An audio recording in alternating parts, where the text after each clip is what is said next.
Eh, Assalamualaikum warahmatullahi wabarakatuh. Salam. Pak Wisnu, Pak Amin Abdullah, Pak Haryono, dan hadirin sekalian. Saya singkat saja, kalau 10 menit.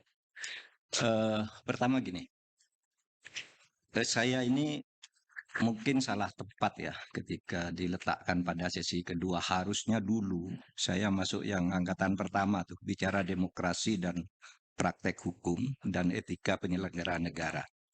Tapi ini masuk ke pendidikan dan sosial. Tapi baik, saya akan merefleksikan saja dari pengalaman saya. Jadi kerapuhan etika ini sebenarnya yang paling menyolok sudah terjadi sejak zaman era Orde Baru, yang kemudian kerapuhan etika itu melahirkan apa KKN gitu. Nah, era reformasi kita mau memperbarui sebenarnya. Sehingga era reformasi itu kita mengeluarkan TAP MPR nomor 6 tahun 2001 tentang etika kehidupan berbangsa. Tetapi eh, kerapuan etika itu muncul lagi karena ternyata KKN makin banyak. Kita tahu KKN itu kualitatif dan kuantitatif sekarang jauh lebih banyak dari Orde Baru, vertikal horizontal. Terjadi flexing, pamer pamer kemewahan. Bayangkan Anda ada seorang Kakanwil pajak di dua provinsi itu diberitakan punya jet pribadi, private jet yang di Jogja itu, sama Makassar itu. Sampai diberhentikan. Itu dari mana gitu? Yang begitu tuh kan pamer kemewahan seperti itu, hedon. Ikut suka-sukanya. Bohong, suka bohong nih pejabat bohong, bilang begini ternyata enggak benar. Ini anggaran bukan dari sini loh, ternyata dari situ. Ini enggak ngutang loh, ternyata ngutang. Misalnya. Itu kan apa namanya kebohongan, ya. Pemborosan yang luar biasa sementara rakyat itu membutuhkan. Sehingga yang terjadi sekarang ini adalah tumpulnya azimat, kata Bung Karno, Trisakti. Kedaulatan politik kita ya daulat secara resmi, tetapi secara substansi tidak. Terkadang didikte oleh orang luar juga. Didikte oleh apa namanya ambisi-ambisi pribadi kita juga. Kemandirian di bidang ekonomi, ya pertumbuhan ekonomi bagus naik, tetapi seberapa besar itu bisa dipertanggungjawabkan perolehan modal dan penghasilan pembagian hasil misalnya pun nilai-nilai budaya kita runtuh.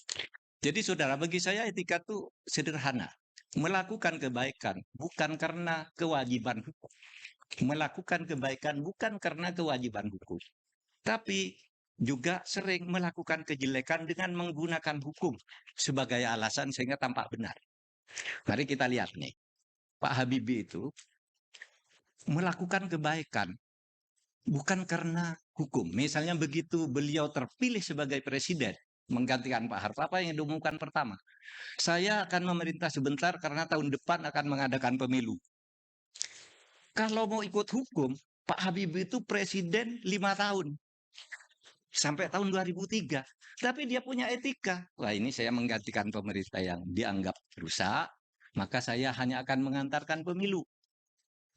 Diadakan pemilu.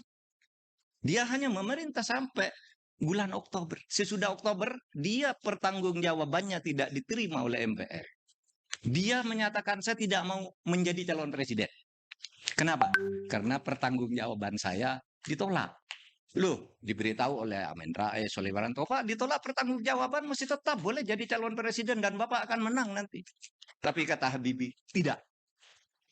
Saya tidak mau. Karena pertanggungjawaban saya ditolak berarti saya tidak layak dan tidak etis menjadi presiden. Itu kan? Malu.